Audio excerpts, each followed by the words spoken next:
Hi, everyone. I'm Michelle Jobin, and you are listening to Time to Talk, a podcast for caregivers. This podcast is dedicated to helping family caregivers in Ontario. Through expert tips and resources, you will gain knowledge and validation for the ups and downs that come with caregiving. More importantly, you'll learn that you're not alone. It's so important to take this time for yourself. We're glad you're here. Today, we have teamed up with productivity expert Clare Kumar to discuss how organizing our schedules, homes, and lives can decrease stress and increase calm. Clare is an entrepreneur, productivity coach, organization expert, and inventor, and she's been featured on countless morning and daytime shows, including The Social, to talk about organizing and its benefits. Clare inspires massive shifts by inviting attention to the little things that make a big difference. Clare, thank you so much for joining us today. I'm so excited about this conversation. Me too. Thanks for having me, Michelle. Tell us a little bit, say you were at a dinner party. I mean, we've got a bit of context there from the introduction, but say you were at a dinner party and you were introducing yourself and they said, "Oh, what do you do?" How would you describe it to people? Yeah, there were different ways to describe it, whether I was in a corporate setting or at a bar or at a party, like you said. I help people keep it together. Keep it together Okay. and feel a sense of calm and control rather than feeling overwhelmed. And that happens so easily to so many of us because we're talking about schedules, we're talking about sort of the digital clutter that's in our lives. And then there's also the physical things that can overwhelm us. So I'm so excited to dive into what you do and how it can help us, especially in the context of caregiving, because as we know, caregivers have a lot on their plates. It can be very rewarding, but I'm assuming that staying organized helps them stay productive and helps ease stress. Exactly that. And it helps you take care of yourself as well, which is a big part of the equation and something we'll talk about today for sure.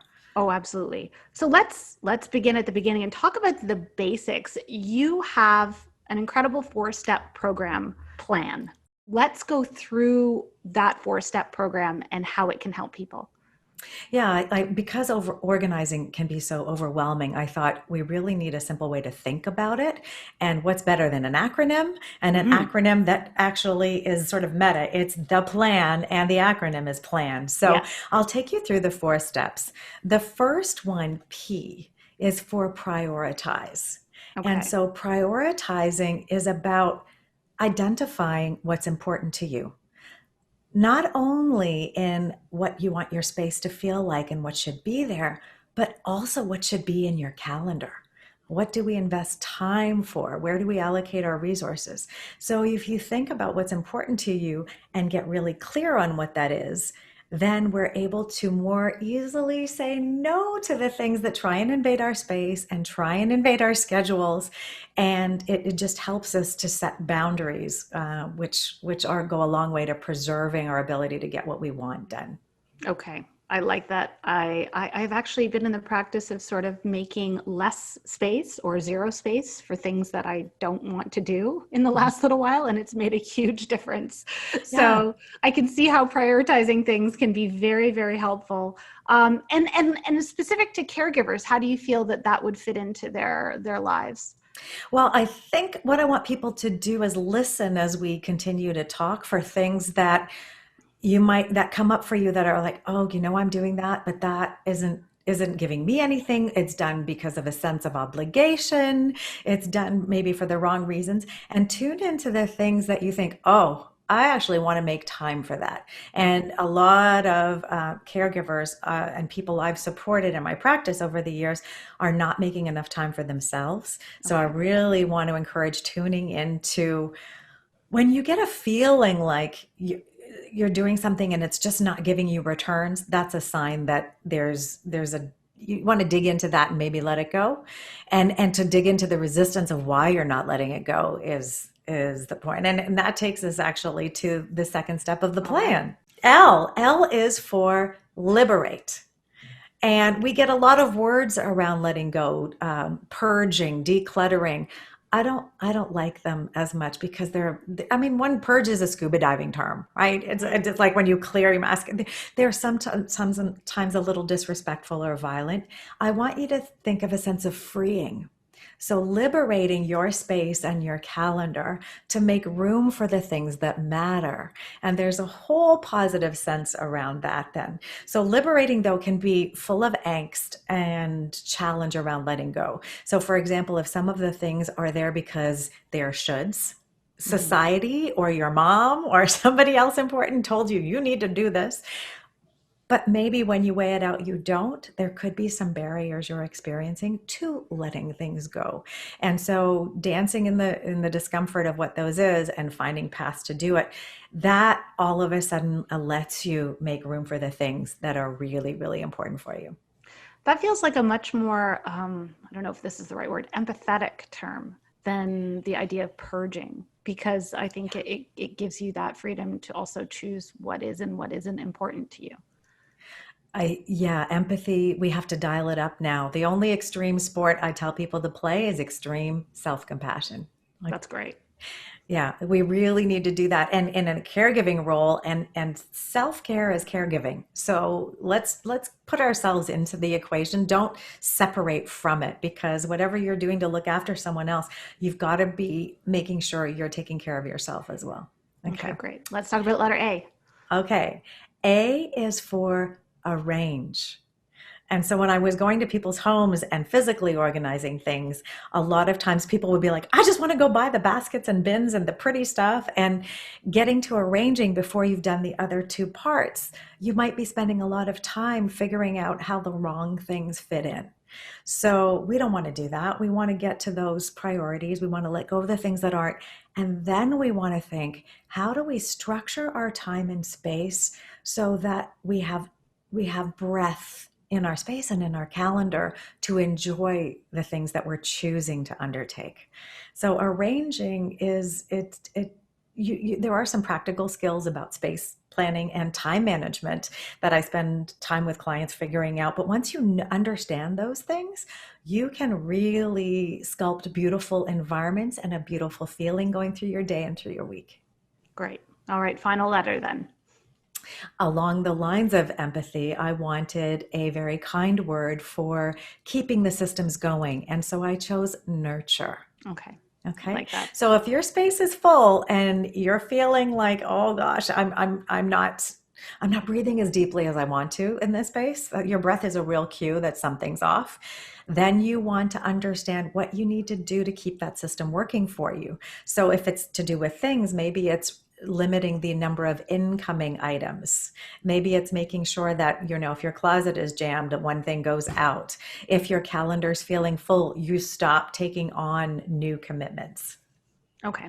I love all of those. And I think I love just how well you've broken that down so people can sort of think about all of those things and how they work together. Separately and together as well. So I like that a lot. Thank you. And again, it's step by step. So if you're feeling a lack of breath, go backwards until you go, that's the problem. I actually need to reprioritize. And we need to do it almost daily. When something comes up, you need to go to your priorities almost daily. I love that. And I want to touch on something else that you advocate for your clients, and that is the focused 5. What is that?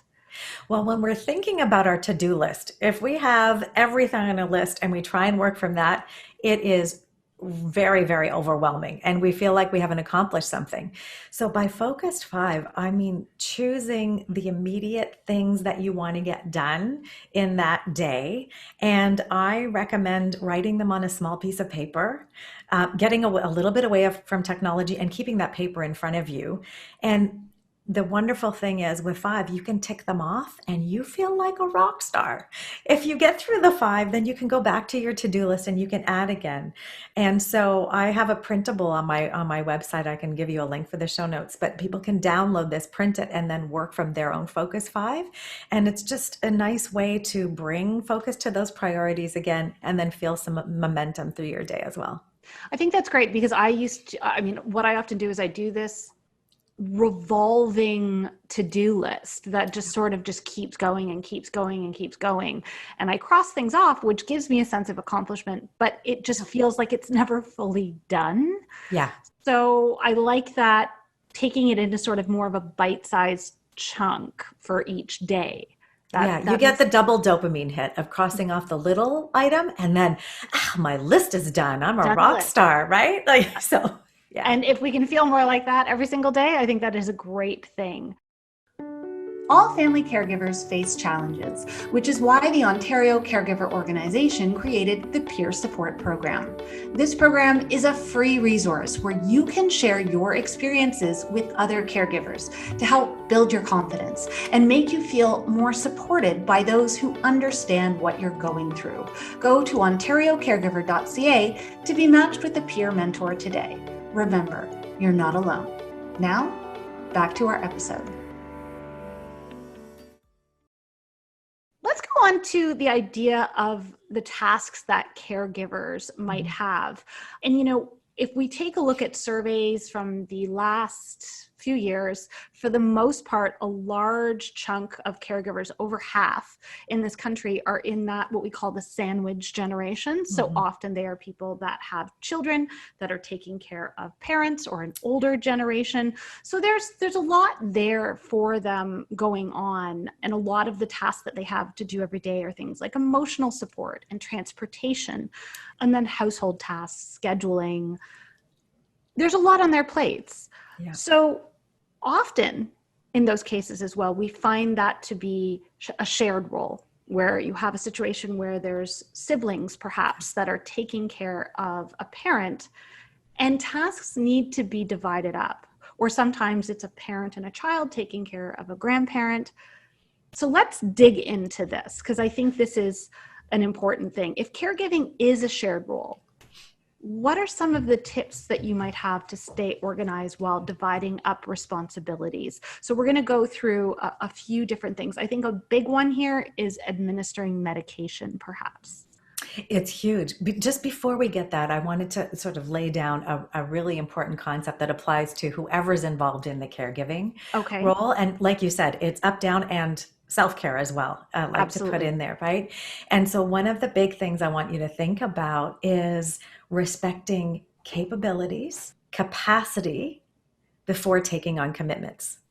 Okay. So by capability, like if we look at children, for example, that might be helping us, they're continually building skills. And so it's wonderful. Their capabilities are continuing to grow. So what they can do to help you is growing all the time. And not only is it wonderful because they can contribute more, they're building confidence and skills as they go. So it's I used to write quite a few articles for Today's Parent, and a lot of them were encouraging offloading mom and dad and upskilling the kids. And definitely that's important here. Understanding capacity is the other piece, because no matter what we're going through, life happens, and our ability to take things on and handle things depends on what kind of stress we're under.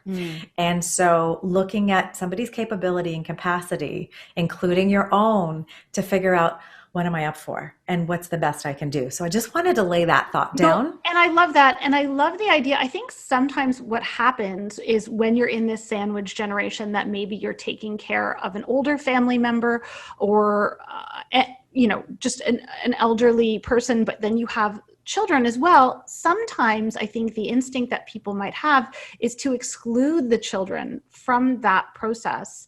But I do like the idea of sort of assessing the capability of the children and making them a part of the process to a certain degree, especially if it's a family thing.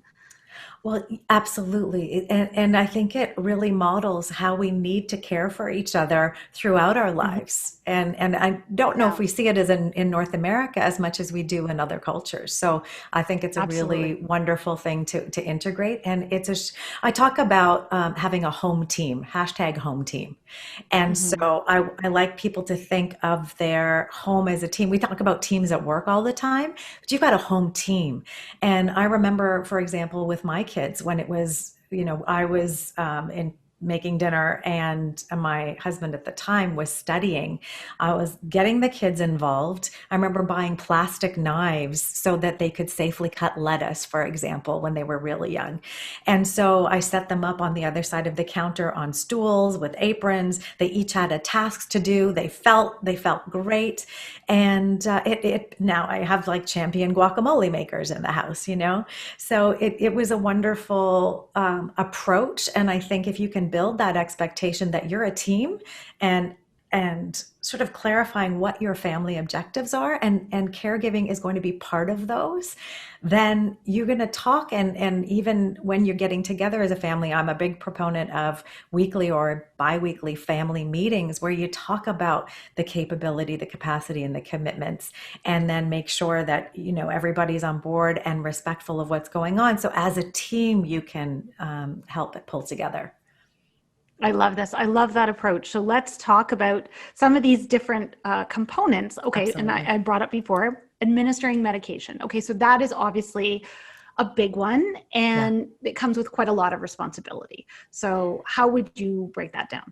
It does. I mean, you need to, again, understand, knowing whether you are able, or the person that's caregiving is able to understand the dosage, perhaps split pills, and stay on top of making sure the medication is going to be available. So who's in charge of each different task is really important to understand, and especially with the administration, tracking medication is really Yes. important, right? So I So, assume maybe coming up with a chart of some part, just so of some type, so that we know what's been administered at what time during each day. and having things on there like allergies or sensitivities, knowing what side effects should be, anything related to the medication, to make everyone involved feel prepared and on top of things, is going to be really helpful.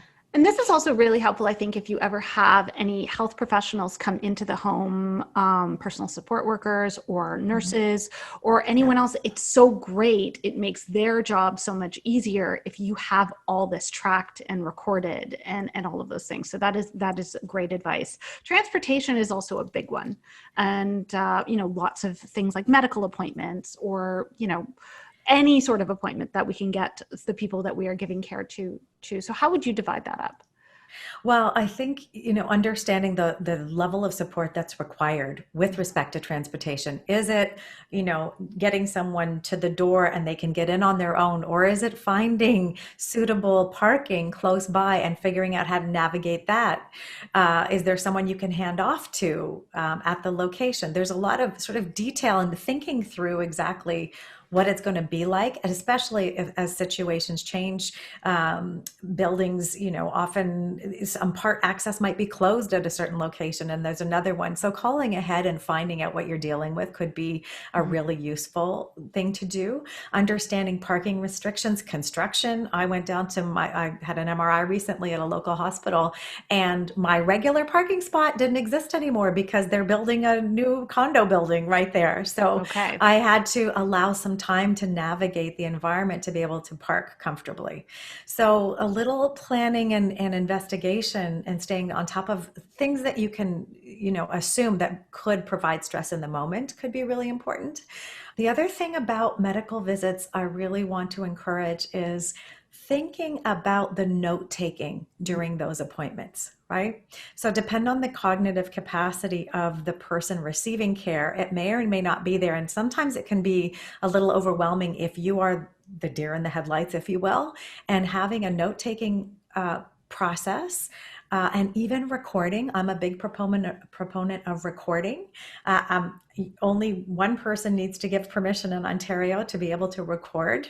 I have been that deer in the headlights and then been somewhere later on trying to remember what was told to me. So this is a really valuable piece of advice, I think. So go in prepared, go in with either a way to record or take notes. I think that's great. Grooming is something that we might not think about, but that's definitely a thing that would come up as a caregiver as well. Absolutely. And I think one of the most important things we can do is ask about preferences. So Mhm. preferences for the individual and what they would value. And that could be grooming. It could be if you're going to help tidy the house or make the space comfortable. I remember after my son was born, and I'd had a C-section, so it was post-surgery. And my mother-in-law came to visit, which was lovely. And I remember all I really wanted was that my windows were clean so I could look out my windows and not see dirt. And she was a lovely lady, but she believed in shears, so she never had to clean windows. So sort of getting clear on what's going to be of value to the person you're caring for, or the other people in the home that aren't getting to things. Understanding, again, priorities, I suppose, is really important when it comes down to choosing how you best support them. And I think, just to back up, what is a through line with all of these things, if we're talking about dividing these tasks up, maybe between siblings or maybe between a parent and a child caring for a grandparent, really, transportation, it depends on if everyone is able to drive, or if everyone is safely able to navigate the transit system, or is old enough to navigate the transit system, or all of those things. So I guess what we do, would you kind of say to take a look at what everyone's skills and abilities are, and then say, okay, well, if you're transportation, then my job is XYZ sort of thing, if that's a good way to do it? You raise a good point. Again, it's one of the things we haven't talked about, capabilities and capacity, but what's the level of interest and desire, right? That comes up a lot. So I did this with my kids. First of all, I needed everybody to be learned on each task, right? So that you've got to back up, whether you like it or not, whoever's capable can do it. Toilet cleaning, oven, preparing the dinner, doing the dishes, doing the laundry, whatever it might be, and understanding how it works. I think everybody who's capable should know how to do it. But then I think this is where the family discussion or home team discussion comes in, is there something you love to do and that's what you want to contribute? And oh my gosh, you love to do the ironing. That's fantastic. I love dusting. Woo! Right? So we don't always have to just assume we have to do the things we don't like to do. Okay. Navigate that one. That's great. So the next couple of things I just wanted to mention were also really important. You've touched on them a bit here, but scheduling and things like cooking and cleaning, and how those tasks might be divided up. Did you want to touch about on any of that when we're coming to dividing these things amongst a group of caregivers? For scheduling, yeah, I think with scheduling, it's attention spans and energy levels that can be really important. Like knowing how long someone actually can pay attention. Mm-hmm. That's a really important one.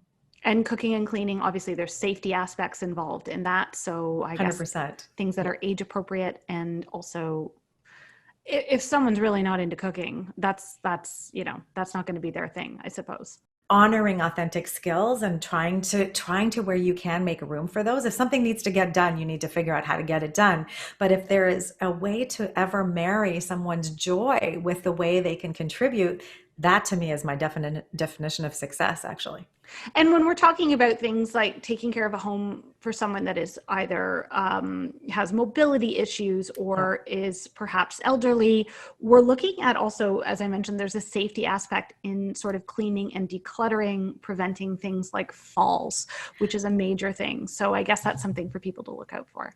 100%. That is, I think the first public talk I gave as an organizer many, many years ago was to a group of seniors about preventing trips and falls, and things like, yes, making sure you've got wide enough pathways so that you can flow through your space without being jostled and having to move around too many things, especially on the floor. I say no storage on the floor is not good, or floor organizing. If that's happening, it's something to look at. And that's, so a basic organizing principle is, if you're looking around and you're seeing a place collect things and gather things, it's a symbol of that place is too convenient and you've just made a habit to dump things, or probably more likely there isn't a specific home for a certain item, and you have to go back to, first of all, prioritizing, is it something you want? And then figuring out how to arrange the space to accommodate it so that it's not in your way.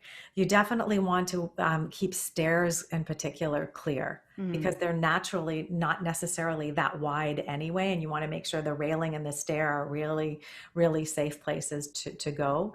And then the other part is any floor covering that can come up and cause tripping. So that's the floor area concern.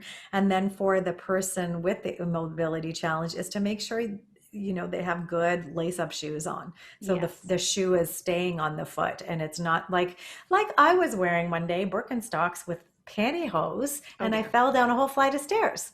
You don't want that. I tell you No, don't want that. that is not a Yeah. thing. Okay, that is not a thing that you want at all. No. Okay. Well, that is great advice. Thank you. And I'm as you're talking, I'm looking at the level of floor organizing that I can just see in my eye line right now in my house. And it's definitely, I'm going to put this on my list of focused 5 thing to do is to get rid of the floor organizing right now. Okay, this is all fantastic and very helpful. The Ontario Caregiver Organization has created a series of free webinars to help caregivers in their role. From financial planning for caregivers to mental health, these webinars provide support and resources to caregivers across the province on a wide range of topics. Our goal is to help ease the everyday stresses and challenges of being a caregiver. You're not alone. We're here for you. Register for an upcoming webinar today at ontariocaregiver.ca. I want to talk about stress reduction though, and how the services that you talk about or the lifestyle changes that you talk about can specifically help caregivers. Claire, we do know that many caregivers live with some significant stress. And again, we have also talked about the fact that this is also an extremely rewarding thing that people have in their lives, but about 31% are not necessarily coping well emotionally with high levels of stress and negative emotions. So what can we talk about in terms of the seriousness of this and what effects can it have on caregivers' own personal health? Well, the effects of stress are challenging because, especially if it's a chronic situation. So let me back up. A little bit of stress can be a good motivator, right? We get a deadline. We're like, oh my gosh, I have to get this done. And all of a sudden it brings our focus to what we want to do. But too much stress can be paralyzing in terms of ability to make decisions. We don't use our cognitive brain effectively, and emotionally we react, and we become that deer in the headlights we were talking about before. The other thing is, if it's chronic, now we can see adrenal fatigue happen, and then there's a potential to bring on a whole host of physical challenges, and we don't want to add another physical or emotional or mental challenge into the mix. So just the big takeaway there is we need to do whatever we can to minimize stress. I know personally that's been a journey I've been on for the last, I don't know, 8 years ago. I had an autoimmune issue show up. Diagnosis was about 6 years ago, and it can be debilitating. And so one of the things I've done, and this is why it becomes so much a key part of my productivity message, is you can't show up and continue to give if you're not taking care of yourself. It's the whole oxygen mask on first. But I found that a lot of people have a real block to self-care and self-love because it's easier to think of yourself as being a hero if you're giving to other people. Well, I want you to be the hero in your own story and take care of yourself, because thereby your ability to keep taking care of others is supported, and you won't run out of energy. So there's a few things to think about. Number one, you want to think about what you can do to minimize the stressors that are coming in. And some we have control over, some we don't. What you do have control over and how you think about it is how you think about your stress is very much in your mind. And so that's the first place I would start, is reframing the stress as much as possible. And then the other part of it is managing when feelings come up. The last thing I want to encourage you is to dismiss it. Right? We have to understand what we're feeling. I went through somatic experience healing a few years ago, and it was powerful because it was an encouragement to tune into the body. Soma is another word for body. So tuning into the body to understand where stress or anxiety or fear was showing up in the body, and breathing with it, noticing it. And what was incredible was, with no touch whatsoever, the feeling would dissipate, the pain would release, the tension would go. And so there's incredible power in tuning in and not fighting it, but allowing it, and in some cases it moved right out of your body. So coming up with practices that you can do in support of healing for yourself can be really useful. The biggest one of all is breath.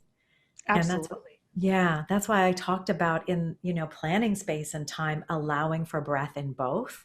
Because it's funny, I just moved over the summer from an 800 square foot condo to a 1200 square foot condo. And my bedroom was very small beforehand. I couldn't actually get dressed in the bedroom. So I realized I was actually, when I came up to this new place, I was breathing a little more deeply. And I hadn't noticed that sense of breath was missing. I was doing fine, but I'm better in this space.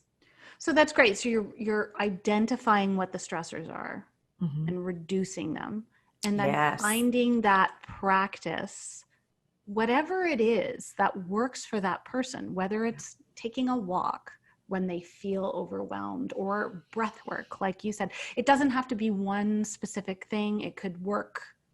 But I do agree with the breath thing so much, because it's, everyone thinks, well, of course I'm breathing. I'm walking around and, I'm alive, so I'm breathing. But are you really breathing? Because I know that I spend a large amount of my time holding my breath without Yeah. realizing it. Or breathing really, really Yeah. shallowly, right? Yep. Breathing to the chest or the top of the chest. And we actually want the diaphragm to move, right? So That's a thing. if you look at a child sleeping or look at a cat or a dog, you see the diaphragm expanding. And we are concerned about like tiny tummies and so on. Forget about it.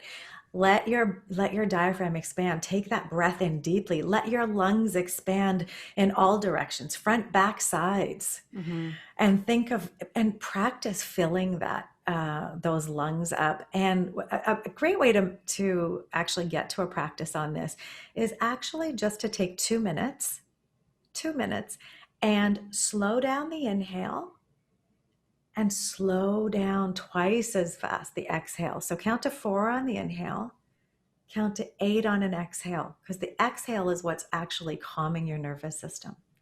If you do that for about 10, 12 times in 2 minutes, you will feel differently. So try it and check in after 2 minutes, because that's something you can take anywhere with you and you can fit into your day. You've got a meeting coming up. You've got a difficult situation, relationship wise, coming up. You've got something that's challenging for you. Do it as a preparation and as a recovery afterwards. And you can go through your day with a lot less tension. That's great. And everybody has 2 minutes. I mean, that's not a large amount of time to carve Yeah. out for yourself. So that is great advice. What are productivity table stakes? Let's talk about this. This is something Sure. that is that is something that you talk about in your work. Can you explain this to me? Yeah, sure. I'm gonna sort of bring you a visual image Okay. of this too, right? So productivity table stakes. Why table stakes? Table stakes because you need to understand your relationship to these 8 items to be able to continually bring your best energy to it, right? Okay. So I'm not going to talk about all 8 in depth here, but I'll talk about the first two. I'll give you what all 8 are, and then I'll talk about the first two. Okay. Okay. The first one is mindset. And remember, I talked about reframing the stress. If Yes. there's a way to do that, and especially when we're under stress, to my daily check-in is, hey, Claire, how you doing? How you doing today? And if I notice I'm low, then I pull in some mindset practices to try and reframe. I want to catch it before it takes hold and then influences all the other different table stakes, right? Sleep is the next one. Sleep is super important because it is when the body is healing. So if we reframe sleep from, oh, it's my body doing nothing, to actually it's the repair that I need, the daily repair that I need, then all of a sudden we are better equipped to handle everything. We're not agitated, stressed out, impatient. I was waking up as a grumpy mama bear with my kids because I was shortchanging sleep for years. And when I figured it out and now I don't wake with an alarm, I wake up feeling rested, and I'm able to be present in a better, more loving way for everybody in my life than when I was grumpy, right? Yeah. Oh, absolutely. Yeah. So just quickly, the other ones are fuel. So what you put into every cell fuels you. If you're trying to fuel a Ferrari on Frito-Lay, there's a problem, Mm-mm. right? Okay. If we talk about movement, we weren't designed to be sedentary beings. We were designed to move. And so you need to move every day. And we can talk a lot more about that if you're interested. Light is one that's really under spoken about. And light affects our mood, our serotonin levels. Particularly if low light. For most of us, there's seasonal affective disorder. If we have those, um, that if we're very sensitive to light, it behooves us to curate our light environment. One of the things now to watch out for is a saturation of blue and green light in the evening from screens, from lampposts, from billboards outside. We're experiencing a whole bunch of light pollution, which is affecting our ability to sleep, right? Mm-hmm. Um, also talk about comfort, and this applies to caregivers in particular because when we're moving physically in our space, we have to understand the ergonomics of what we're doing, right? The physics of what we're doing and how it relates to our body. And so if we're lifting and turning someone, we need to know how to properly do that. If we're helping someone come up from a wheelchair, we know, or get into a car, we have to understand the physics of it so that we don't create problems for ourselves while we're trying to help others, right? The last two are attention and connection. And attention is around focus. So back to that focus 5 and being able to avoid distractions and be able to pay attention to what we want to pay attention to. And connection, so important always, as we're social animals. And Yes. sometimes we can become quite isolated due to a lot of commitments or whatever was happening in the world. And we really need to make sure we get our doses of really valuable, I see you, you see me quality connection in our day. And so all of those 8 things are really important to understand so we can show up and play our best hand. Would you suggest that someone, I mean, you showed me, do you have that graphic on your website that has Yeah. all of those things on it? So do you think that would be a helpful thing for someone to print out and have visually in front of them? So like, okay, am I checking off all of these things today?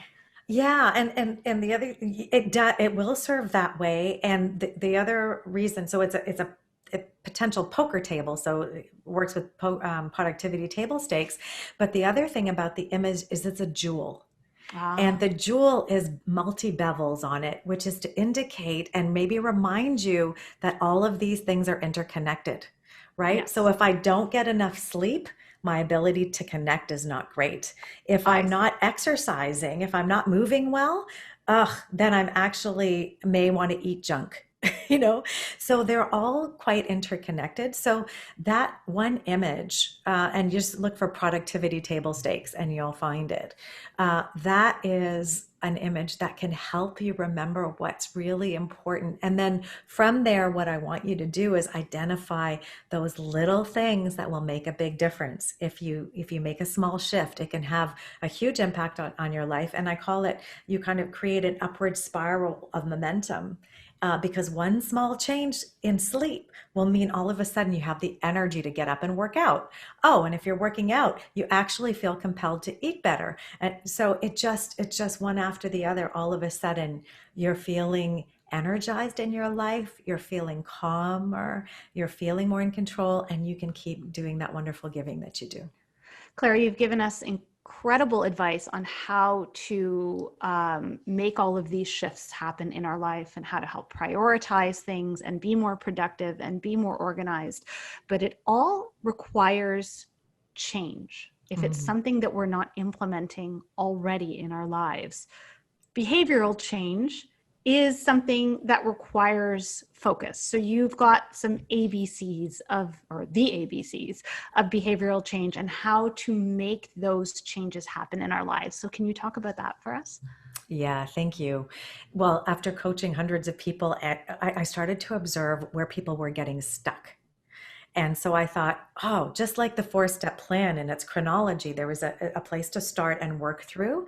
The same thing happens here with the ABCs of behavior change. And again, I have a graphic that I'm going to show you through, but it's basically 5 steps. And I'll take you through the ABCs. So A is for acknowledge, okay? Acknowledge the advantages of the change you want to make, right? So you have to get it. If you don't get it, part of you is going to be absolutely opting out. So you have to acknowledge and understand the why. Why is getting enough sleep a good idea? Why do I want to actually move my body? Why do I want to make sure I'm really knowledgeable about the way I support somebody? So understanding that is really important. Then B, and this is where I thought break down for a lot of people, you got to believe you're worth it. B is for believe. So if you don't believe you're worth it, then you don't put your oxygen mask on first. You try and help the person because you acknowledge the advantage of that helping, but you don't actually make sure you can. So you've got to believe that you're worth taking care of, that you're worth making the change for, and then you can keep going on this journey to change whatever it is you want to change. C is for cultivate. And cultivating is around creating that environment, that physical space that will help you achieve things. One example is Peter Shankman he's an incredible entrepreneur. He founded Harrow, Help a Reporter Out, and he's written a book called Faster Than Normal for people with ADHD and looking at it as a superpower, which I love. But Peter, and partly because exercising helps him focus, right? It helps everybody focus a little bit better, actually. But for him, it's really a lifeline to focus. He gets up to exercise in the early morning. And so part of cultivating his environment was to actually go to sleep in the clothes he was going to exercise in, so that when he looked at what he was wearing, he'd be like, oh, I guess I'm going to the gym. And off he would go to the gym, right? So that's one example of what you can do. The other thing you want to cultivate is support from the people around you, in particular your home team. Because if you decide you want to eat a little more healthfully, but you're sitting on the sofa in the evening beside someone who's chowing down on Haagen-Dazs, that's going to be tougher. So cultivating your environment and the people who support you is important. I talked about boundary setting beforehand a little bit. When you decide what's important to you, you also know what to say no to, right? Yes. And so D is for defend. And what I encourage you to do is play graceful defense. And by graceful defense, I mean practicing the language that keeps you feeling like you're honoring yourself and you're also respecting those around you. So it's like not, no, it's my way or the highway. It's I need to do this, and I hope you understand, that you're choosing something and it's not to the detriment of somebody else. Or it could be in their purview, but you've got to hold close what it is you want to change, believe you're worth it, create that environment, and then you have to have boundaries in place. So for example, you want to go to bed earlier. You've got a bedtime set for yourself. You've communicated to your home team that mom is going to bed at 10:30 now. There has to be a boundary that you defend, and you have to be clear and know what that is. And then you have to practice the words that says, I wish I could read you another story tonight, darling, but 10:30 is mommy's bedtime. That's it, right? That's it. And then E is a superpower one. This is a real opportunity that I don't think a lot of people have thought about. And E is for engage. So engage is about that time when you accomplish the task that you want to do. I want you to tune in so hard with your mind, your body, your spirit. Pause and absorb and inhale that feeling that you've got, that whole experience that's in your body and mind, and say, tune into what that is for you.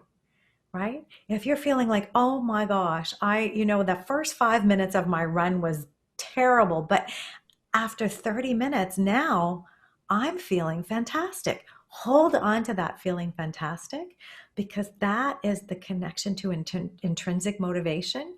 When you think about completing the task again, I want you to rewind in your mind to that moment bring that all back, and then ask yourself, do I want to do this? You'll be much closer to saying, yes, I do, than talking yourself into staying in bed or whatever it is that you think you might rather do. You got to bring back that full body experience to be able to see through. And you feel like you're getting stuck. Go back through acknowledging the advantages, believing you're worth it, cultivating your context, defending with grace, and engaging in the positive feelings of accomplishing that task. Clare, you have brought an incredible wealth of insight and knowledge for our caregivers, and I'm sure they're going to want to know where they can find you. So do you mind sharing with us your website, your social handles, anything so they can track you down and ask you more questions or look into the programs that you offer?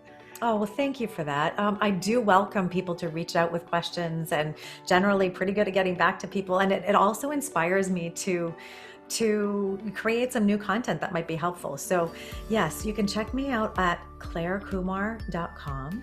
And that's Clare with no I. I joke I have no third eye. So Clare, C-L-A-R-E, and Kumar, like Harold and Kumar. So K-U-M-A-R, yes. clarekumar.com. And on social, Clare Kumar. So I cleaned that up a couple of years ago. So that's, if you just look up Clare Kumar, you should be able to find me. And like I said, I welcome people reaching out. It's always wonderful to hear from people out there. Thank you for listening. We hope you enjoyed this episode. You can access more details about support services on our website, ontariocaregiver.ca. Until next time, I'm Michelle Jobin, and you have been listening to Time to Talk, a podcast for caregivers. We hope you have a wonderful day.